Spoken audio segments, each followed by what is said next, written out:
अस्सलाम वालेकुम। Tax law ordinance 2021 जिसमें हम देख रहे हैं कि क्रॉस द बोर्ड पूरे पाकिस्तान में चाहे वो ताजिर हो, चाहे वो सनतकार हो, वो कंपनीज के मालिकान हो या वो फर्म्स के मालिकान हो, इस वक्त बड़ी प्रॉब्लम में है क्योंकि एक फेयर ऑफ अननोन है। क्योंकि हुकूमत जो है वो पूरा का पूरा फोकस टेक्नोलॉजी के ऊपर लेकर जा रही है, चाहे वो इलेक्ट्रॉनिक वोटिंग मशीन हो या वो पॉइंट ऑफ सेल्स हो या डिजिटाइजेशन का अमल हो। अब जो हुकूमत चाहती है कि किसी तरीके से इकोनॉमी को डॉक्यूमेंट किया जाए, बिल्कुल अच्छी बात है, डॉक्यूमेंट होना चाहिए, लेकिन उस डॉक्यूमेंटेशन को डिजिटाइजेशन के थ्रू, क्योंकि हमारी जो हमारा जो बिजनेस है पाकिस्तान में वो चलता है क्रेडिट के ऊपर, और ये जो डिजिटाइजेशन वाली बात है ये जरा इसमें हर्ट होता है। टेक्निकली मैं आपको समझाता हूं क्योंकि पिछले तमाम प्रोग्राम में इसके ऊपर हमने बात की कि पाकिस्तान में जो बिजनेस मॉड्यूल है वो क्रेडिट के ऊपर कारोबार चलता है। आप 3 महीने, 6 महीने, 40 दिन, व्हाटएवर जो भी है, क्रेडिट के ऊपर माल लेते हैं और उसके अगेंस्ट पोस्ट डेटेड चेक देते हैं, अकाउंट पेज चेक दिया जाता है और ये चेक जमानत होता है उसकी सिक्योरिटी की। अगर ये चेक बाउंस हो जाए तो वो क्रिमिनल ऑफेंस है, उस शख्स के खिलाफ FIR कट सकती है और ऐसे केसेस भी देखने में आए। तो ये एक सिक्योर्ड अमल है और चूंकि इसमें चेक बीच में होता है तो वो फाइनेंशियल इंक्लूजन होती है। अब हुकूमत ये कहती है कि जनाब 2.5 लाख से ऊपर का जो है वो चेक के थ्रू पेमेंट नहीं होगी, वो डिजिटल पेमेंट होगी, और डिजिटल पेमेंट में जाहिर है कि काउंटर पार्ट जो है उसके अकाउंट भी होना जरूरी है। तो अब मसला ये होगा कंपनीज के लिए कि ये जो चेक के थ्रू, जो पोस्ट डेटेड चेक के थ्रू क्रेडिट के ऊपर काम होता है वो खत्म हो जाएगा। ये बहुत बड़ा अलमिया होगा। इसके ऊपर हम मुख्तलिफ सीरीज में मुख्तलिफ लोगों से बात कर रहे हैं। आज भी हमारे साथ सनतकार जावेद बिलवानी साहब मौजूद हैं और बड़ा नाम है बिलवानी इंडस्ट्रीज का टेक्सटाइल के अंदर। बिलवानी साहब, पाकिस्तान में जो एग्जिस्टिंग मॉड्यूल है वो पूरा का पूरा चल रहा है इस वक्त क्रेडिट के ऊपर। ये बताइए कितनी जिक पहुंचेगी, कितना बड़ा एक प्रॉब्लम आ सकता है? हुकूमत चाह रही है डॉक्यूमेंट करना, लेकिन क्या सही तरीकेकार, उसकी अप्रोच सही है ये? बिस्मिल्लाहिर्रहमानिर्रहीम। जैसे कि इमरान भाई आपने बड़ा अच्छा इंट्रो दिया कि डिजिटल के अंदर पाकिस्तान में उधार माल बिकता है, उधार पे सारा बिजनेस होता है और लोग टैक्स नेट में नहीं है, रजिस्टर्ड नहीं है, उनसे कैसे काम करेंगे, उनको वो कैश में देते हैं। देखिए, गवर्नमेंट ने जो टैक्स नेट बढ़ाने की बात तो हम सब करते थे हमेशा से, और हमारी डिमांड थी जो टैक्स नेट में लोग हैं कि साहब आप हमारी परसेंटेज बढ़ाते जा रहे हैं, हम पे बोझ बढ़ता जा रहा है और हमको सहूलियतें नहीं मिलती, आप टैक्स नेट को प्रोटेक्ट करें ताकि परसेंटेज कम हो। ठीक है, तो गवर्नमेंट को ये काम करना चाहिए, मगर गवर्नमेंट को ऑन बोर्ड लेते ये तमाम स्टेक होल्डर्स को, उसके बाद ब्रेन स्टॉर्मिंग करके 15 दिन, 20 दिन, महीना इंतजार करके कोई चीज निकालते। देखो, डिजिटल पेमेंट बहुत अच्छी चीज है, बट हमारे मुल्क के अंदर वायबल इसलिए नहीं है कि हमारा टैक्स नेट ब्रॉडनिंग नहीं हुआ, टैक्स नेट में लोग नहीं आए।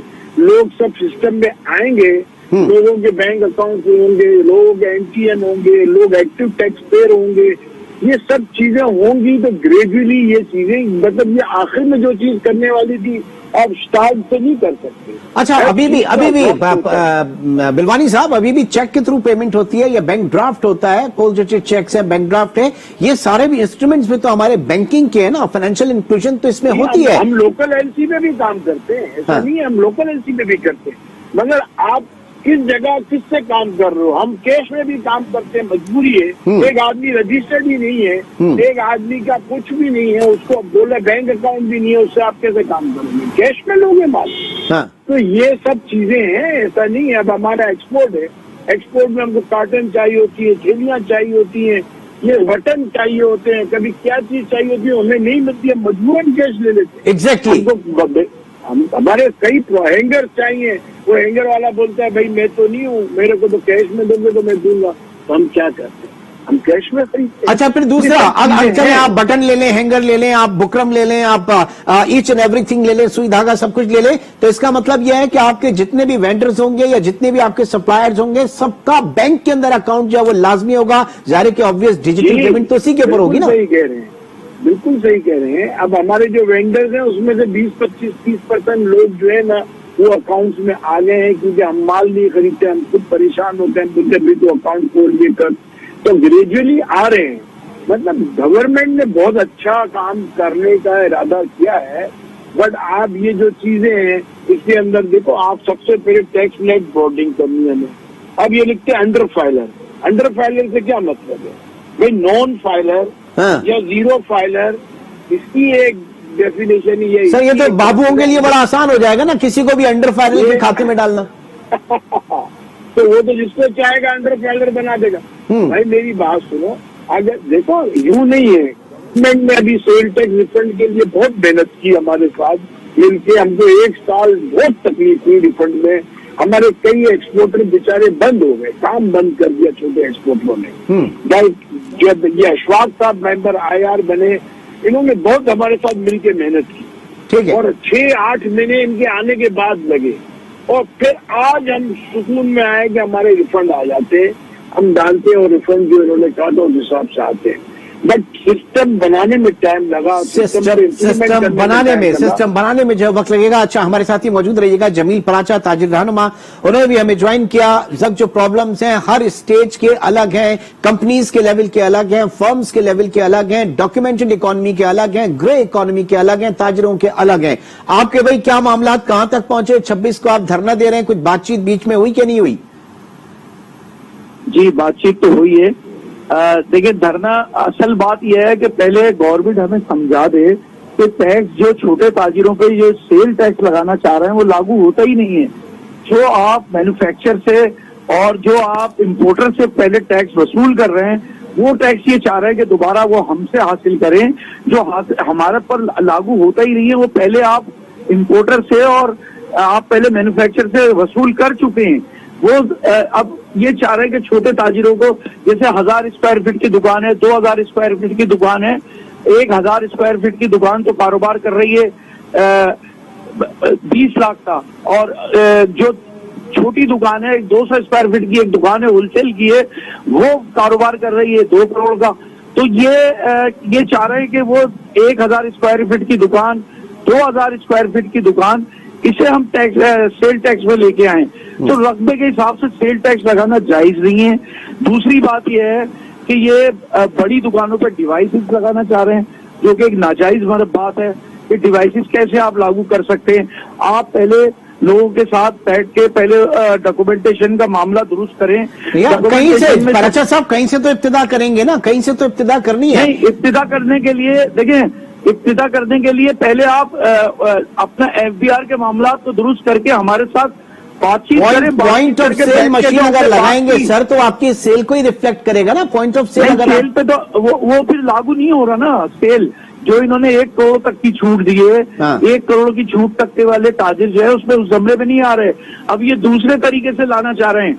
ये चाह रहे हैं कि हम हर छोटा ताजिर जो है वो 17% मजीद सेल टैक्स जो है, रिटेलर जो है वो 17% टैक्स दोबारा वसूल करके गवर्नमेंट को दे। ठीक है, नामुमकिन बात है। अच्छा बिलवानी साहब, देखें बात सारी है कि FBR जो है डायरेक्ट टैक्सेशन उसके ऊपर आनी चाहिए। वो डायरेक्ट असेसमेंट हो, कौन कितना कमा रहा है उसके हिसाब से वो उससे टैक्स वसूल करे। जहां पे आपका रेशो ही 35 और 65 का है, 65% आपकी इनडायरेक्ट टैक्सेशन है, सिर्फ 35% आपकी डायरेक्ट टैक्सेशन है, तो वहां पे यही मैच क्रिएट होगा। और ये शुरू से होता है और आगे भी यही चल के होगा। इसका हल क्या आप समझते हैं कि अगर वैट मोड के ऊपर आपका टैक्सेशन होता, मैन्युफैक्चरिंग, होलसेलर, रिटेलर और फिर कंज्यूमर, तो वैट सिस्टम तो बड़ा कामयाब होता, फिर इस तरीके से ये प्रॉब्लम ना होता उसमें। देखिए, ये पॉइंट ऑफ सेल की जो बात कर रहे थे ना, इस वक्त पॉइंट ऑफ सेल के अंदर इन्होंने तकरीबन 8000 मशीनें बनाई है पाकिस्तान में। हाँ। समझे? तो 600 कंपनियां रजिस्टर्ड हैं, और ज्यादातर ये जो मॉल्स हैं उनके अंदर उनके आउटलेट्स लगे हुए हैं या ब्रांड वाले हैं, उनके यहाँ लगी है। हाँ। समझे? ये पॉइंट ऑफ सेल जो है, इसको इनको बढ़ाना पड़ेगा ग्रेजुअली। देखो जो नहीं है एकदम सब पे नहीं लगाना चाहिए। इसका एक बाकायदा इनको एक क्राइटेरिया डिजाइन करना चाहिए कि भाई पहले हम इस लेवल के लोग को करेंगे, फिर इस लेवल के लोग को करेंगे। इस तरह कोई टाइम पीरियड बनाएंगे, 6 महीने में, साल में, ग्रेजुअली बढ़ाते जाएंगे। एकदम ये सबको बोले ना, उस तरह कभी भी नहीं हो सकता। एक सिस्टम बनाया जाए, एक तरीकेकार बनाया जाए, स्टेक होल्डर, जैसे प्राजा साहब कह रहे हैं, अपनी जगह सही कह रहे हैं, इनको सबको देखो, छोटे ताजिरों को, दरमियाने ताजिरों को, बड़े ताजिरों को, सबको ऑन बोर्ड लेना चाहिए। उन सब की बातें सुन के उनके साथ मशावरत करके एक हफ्ता बिठाए, एक हफ्ता बोले ब्रेन स्टॉर्मिंग करो, हम लोग टैक्स नेट और ये जो ग्रे डॉक्यूमेंटेशन इकोनॉमी की बात करते हैं, तो मेरे भाई पूरे पाकिस्तान में अगर कोई सबसे बड़ा रोजगार प्रोवाइड कर रहा है तो वो यही तबका है।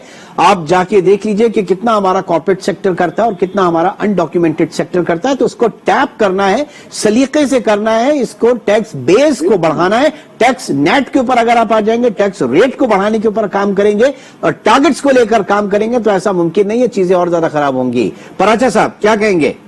देखिए, सबसे पहले तो देखिए ये बात सुने कि आप आज से 3-4 साल पहले जो वो इसाक डार साहब जब वो थे तो उन्होंने एक 8 महीने में एक पॉलिसी बनाई टैक्स की। हमने मार्केटों के बाहर कैंप लगवा दिए कि आप खुद ब खुद लोगों से टैक्स जमा कराएं, लोग जो है टैक्स नेट में ज्यादा से ज्यादा आए। हमने कहा कि 80 लाख शटर है पूरे मुल्क के अंदर, हम इंशाल्लाह कोशिश करेंगे कि ये ऑल पाकिस्तान अंजुमन ताजरान के तहत 80 लाख शटर टैक्स नेट में है। 8 महीने में पॉलिसी बनाई, 3 महीने में पॉलिसी खत्म कर दी। देखिए, हम ये पॉलिसी से अपनी काम करेंगे, हम अपने तरीके से काम। तो ये कौन सा बात है हम लोगों को? अच्छा, अब अगर ये 40 डेज का ग्रेस पीरियड दिया था और 1 नवंबर से डिजिटाइज पेमेंट होनी है, ये मोड आना है बिलवानी साहब, तो क्या होगा अगर 1 नवंबर से डिजिटाइजेशन आ जाती है और पेमेंट्स आपको चेक पोस्ट डेटेड चेक खत्म हो जाते हैं 2.5 लाख से ऊपर के, तो क्या आप माहौल देख रहे हैं, क्या होगा फिर? देखिए, कारोबार वैसे ही हमारे पाकिस्तान के अंदर क्या पूरी दुनिया में हर जगह कारोबार में प्रॉब्लम्स हो रहे हैं, क्योंकि इंपोर्ट और एक्सपोर्ट दोनों, ना शिप्स हैं ना कंटेनर अवेलेबल हैं। इंपोर्ट के भी मार्केटों में शेल्फ खाली हो गए जो इंपोर्ट की आइटम्स होती हैं। अच्छा, इस तरह इंडस्ट्री का रॉ मटेरियल नहीं आ रहा, तो इंडस्ट्री जो रॉ मटेरियल जो फिनिश गुड बनाएगी वैसी तकलीफ में। तो मैं समझता हूँ और मजीद तकलीफें बढ़ेंगी। मगर मैं आपको एक बात बता दूं कि पाकिस्तान की अवाम जितना डोनेशन देती है वो जरूर टैक्स देना चाहती है, मगर वो चाहती है कि अच्छा तरीकेकार हो। आप मुझे बताएं, दुनिया में क्या इस तरह चीपा लंगर लगाता है, यानी हुकूमत जो है वो लंगर लगाता है? सर हुकूमत ट्रेड डेफिसिट के ऊपर फोकस किए हुए, हालांकि मसला सारा जो है वो ट्रस्ट डेफिसिट का है, ट्रस्ट नहीं है लोगों का। जी, ये मसला है। जब इतना लोग डोनेशन दे सकते हैं, चंदा दे सकते हैं, तो वो क्या हुकूमत को टैक्स नहीं दे सकते? सब देना चाहते हैं, मगर उनको उसका कोई तरीके। जी पराचा साहब बोलिए। जी इमरान भाई, देखें, हमने आज से कई साल से हम एक रोना रो रहे हैं कि आप छोटे ताजिर को अगर टैक्स नेट में लाना चाहते हैं भरपूर तरीके से, आप उसका फॉर्म उर्दू में छपवा दें। आप उर्दू में फॉर्म छपवा दें, हर कोई अपने हाथ से फॉर्म फिलअप करके, और वो आपको आसानी से टैक्स दे देगा। अब वो परेशान इस बात से होता है, 5,000 रुपए तो पहले देगा वो वकील को, फिर 5,000 रुपए रिश्वत के देगा, फिर जाके उसका फॉर्म जमा होगा जो 5-10 हजार रुपए करके वो जमा कराता है। तो इससे बेहतर ये नहीं है कि 20,000 रुपए डायरेक्ट आपको दे दे, हुकूमत को दे दे। वो उर्दू में खाली फॉर्म छपवाने की वजह से इतनी प्रॉब्लम है। मैं कहता हूँ, देखें सर, मैं तो कहता हूँ उर्दू में छपवाइए, गुजराती में छपवाइए, मेमनी में छपवाइए, जो जैसे पैसा कमा रहा है वो वैसे कमा के और कंट्रीब्यूट करे। बिल्कुल, देखिए मेरी बात सुने, ये एक गलत तरीके से टैक्स को चलाना चाहते हैं। अभी भी देखें, हमारी जो मीटिंग्स हुई हैं, उन मीटिंग्स के अंदर बैठ के डीजी साहब कह रहे हैं कि हमारे बस की बात नहीं है। डीजी, एफबीआर और जो वहाँ के मेंबर्स हैं वो ये कह रहे हैं कि जी हमारे बस की बात नहीं है, ये सदारती ऑर्डिनेंस निकल गया। जब सदारती ऑर्डिनेंस निकाला है आपने, जब आपने ऊपर से एक चीज को पास करके निकाला है, तो फिर मशावरत कहाँ गई ताजिरों की? क्यों ताजिरों को नहीं बिठाया गया? सर मुशावरत ही तो नहीं की ना। वो कह रहे हैं कि लोग कह रहे हैं कि आप पार्लियामेंट में एक लेकर आते, स्टेक होल्डर से बात करते, पॉलिटिकल पार्टी से बात करते। बिलवानी साहब 170 रुपए का डॉलर, मजे आए होंगे एक्सपोर्टर्स के। आप लोगों ने तो खूब माशाल्लाह बनाया होगा कि नहीं?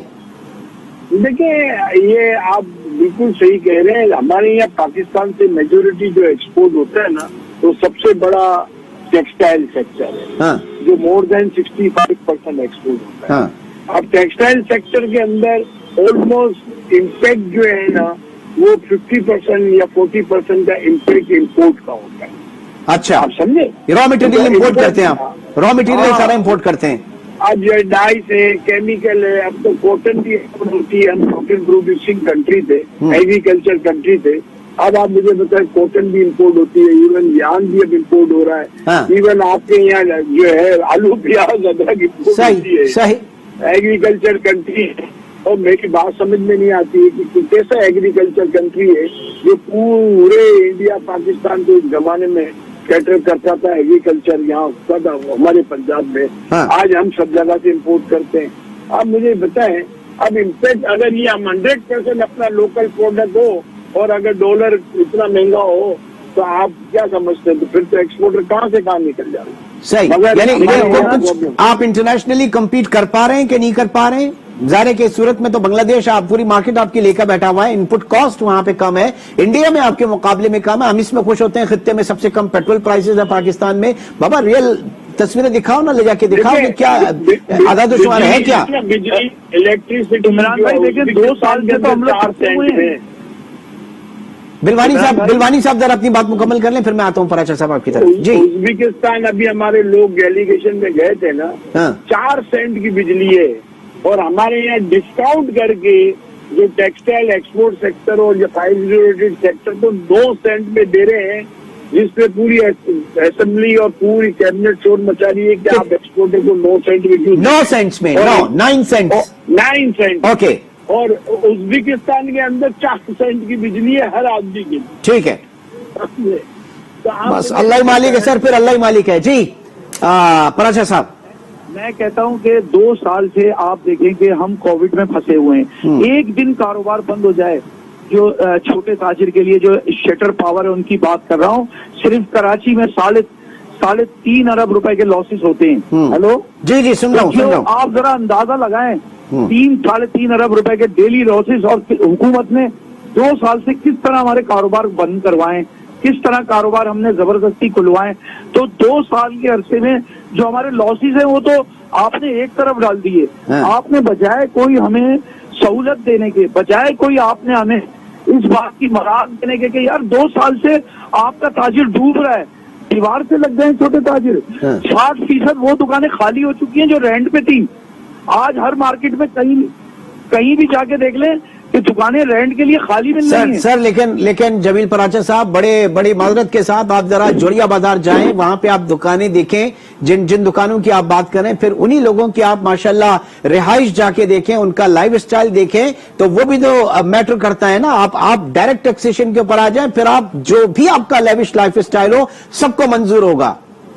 ये है कि खाली जोड़िया बाजार कराची या पाकिस्तान में, कराची में कोई छोटा ताजिर जोड़िया बाजार में नहीं है, पूरा कराची भरा पड़ा है। जरा मैं एक मिसाल दे रहा हूँ सर, मैं एक मिसाल दे रहा हूँ। मार्केटों की हालत देखें कि मैं कहता हूँ सारा दिन कोई, अब उनके लोगों में कुव्वत खरीद नहीं है। पेट्रोल की कीमत कहाँ पहुंच गई, जिसकी वजह से तमाम चीजों की कीमतें बढ़ चुकी हैं। अचानक से इतनी कीमतें बढ़ा दी जाती हैं, कोई पूछने वाला नहीं है।